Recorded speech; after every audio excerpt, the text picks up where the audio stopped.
OFW ka ba? Alam mo ba na kahit mag-invest ka lang ng 1,000 hanggang 5,000 kada buwan sa Pag-ibig MP2, pwede nang lumaki ito ng libo-libo sa loob ng ilang taon. Sa video na to, ipapakita ko sa iyo ang sample computations para makita mo mismo kung paano magmumultiply ang pera mo, kahit maliit o medyo malaking monthly contributions. Pero bago tayo magsimula sa numbers, pag-usapan muna natin kung bakit MP2 ang best investment option para sa mga OFWs. Una, government-backed siya. Ibig sabihin, safe at secure ang pera mo. Pangalawa, tax-free ang dividends. Ibig sabihin, lahat ng kinita mo sa MP2, buong-buo sa'yo. At pangatlo, flexible ang contributions mo. Kaya kahit magkakaibang sweldo ka abroad, pwede ka pa rin mag-invest. Ang mga impormasyon na ibinabahagi sa video na ito ay para lamang sa edukasyon at dagdag kaalaman. Hindi ito itinuturing na personal na financial advice. Kumonsulta pa rin sa isang lisensyadong financial advisor bago magdesisyon tungkol sa investments. Kung OFW ka at gusto mo mag-invest sa MP2 habang nasa abroad, madali lang talaga ang proseso at hindi mo kailangan ng komplikadong requirements. Una, kailangan mo ng Pag-ibig MID number. Kung wala ka pa nito, pwede mo itong gawin online o sa local Pag-ibig branch bago ka umalis ng Pilipinas. Importanteng gawin ito agad para ready na ang account mo kapag nagsimula ka ng mag-invest. Pangalawa, kailangan mo lang mag-fill out ng MP2 enrollment form. Maraming OFWs na nag-iisip na kailangan nilang bumalik sa Pilipinas para gawin ito. Pero sa ngayon, pwede na rin sa pamamagitan ng authorized representative o sa ilang kaso online submission.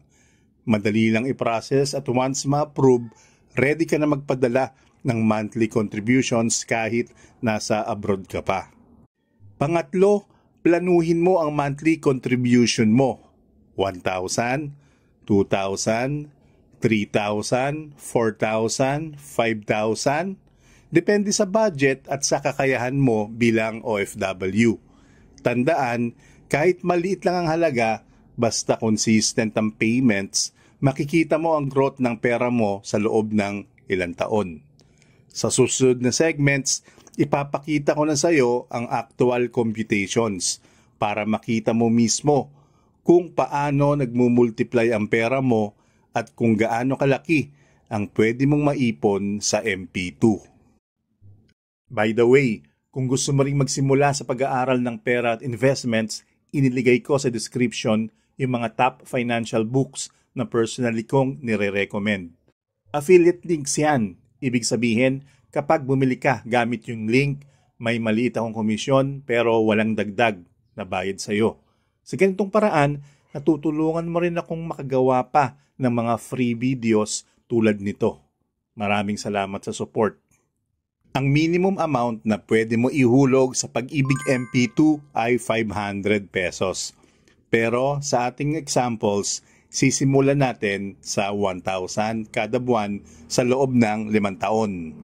Assuming na ang average MP2 dividend rate ay 7.10% per year, after 5 years, ang total contributions mo ay 60,000 pesos.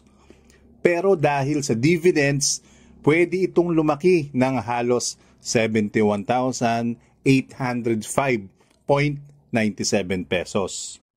Ibig sabihin, kahit maliit ang contribution mo, may extra growth ka na hindi mo na kailangan gumawa ng high-risk investments.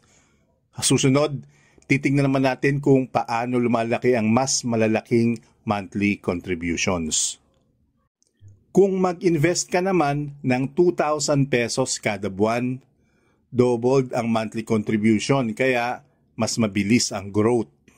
Sa 5 years, ang monthly contributions mo ay aabot ng 120,000 pesos.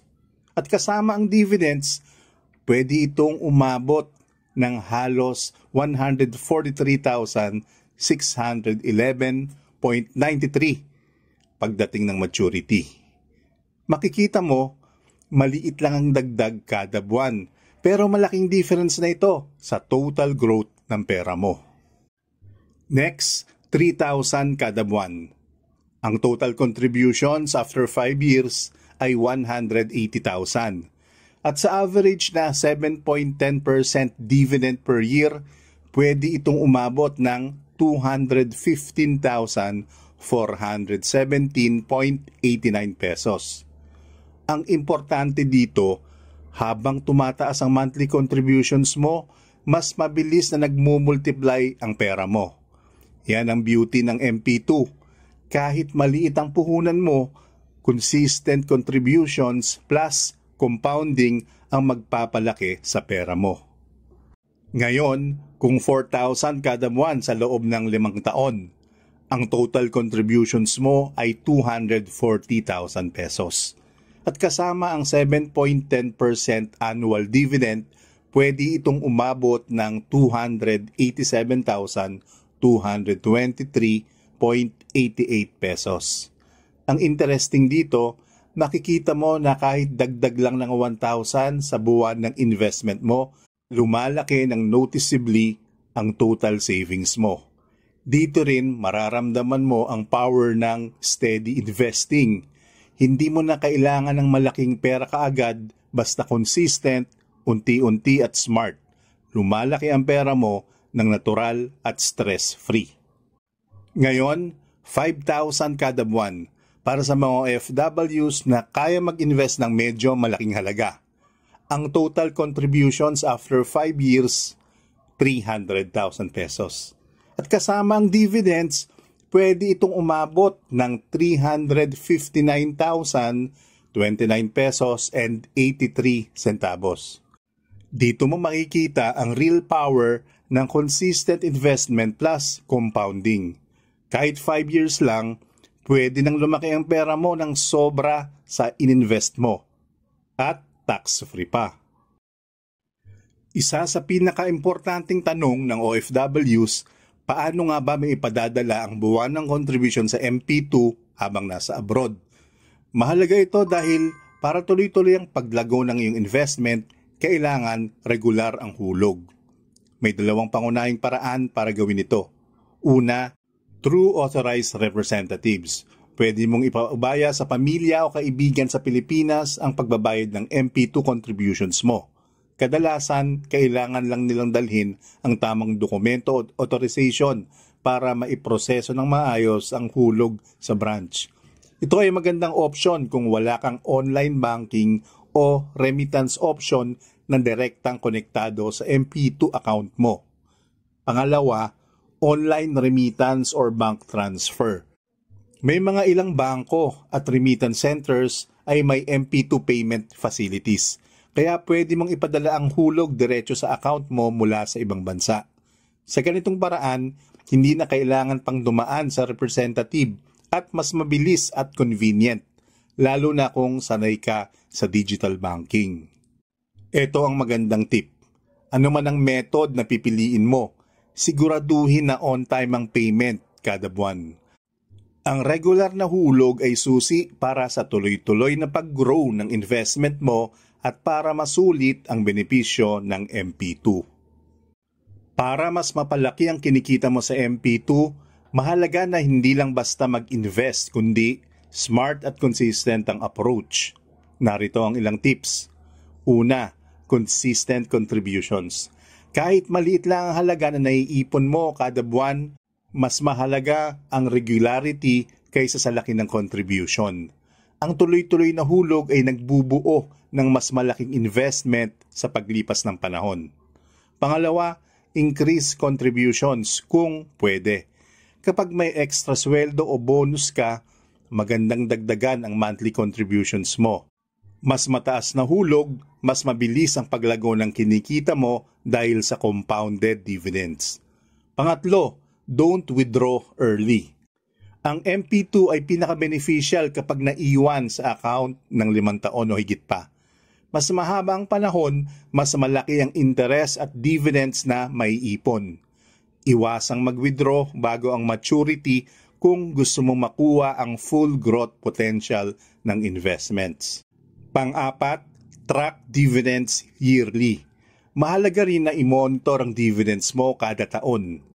Sa ganitong paraan, makikita mo kung gaano kalaki ang earnings mo at kung kailangan bang i-adjust ang contributions mo para mas mapalaki ang returns.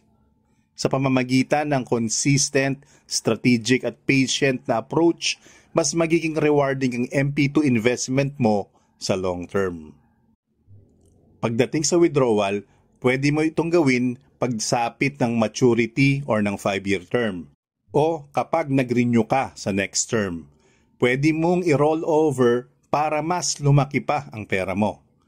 Pwede mo rin itong i-claim sa Pag-ibig branch o ipa-withdraw sa authorized representative kung wala ka sa Pilipinas. Ang magandang balita, lahat ng kinikita mo sa MP2 ay tax-free, kaya lahat ng pera mo buo sa'yo. Kung OFW ka at gusto mong palaguin ang pera mo ng safe at tax-free, MP2 talaga ang isa sa pinakamagandang options. Kung nagustuhan mo ang video na to, i-like, i-share at i-subscribe mo na ang The Brown Investor para lagi kang updated sa tips kung paano palaguin ang pera mo habang nasa abroad ka. Comment mo din sa baba kung anong monthly contributions ang plano mong simulan sa MP2. Malay mo, baka i-feature natin sa next video ang inyong experiences.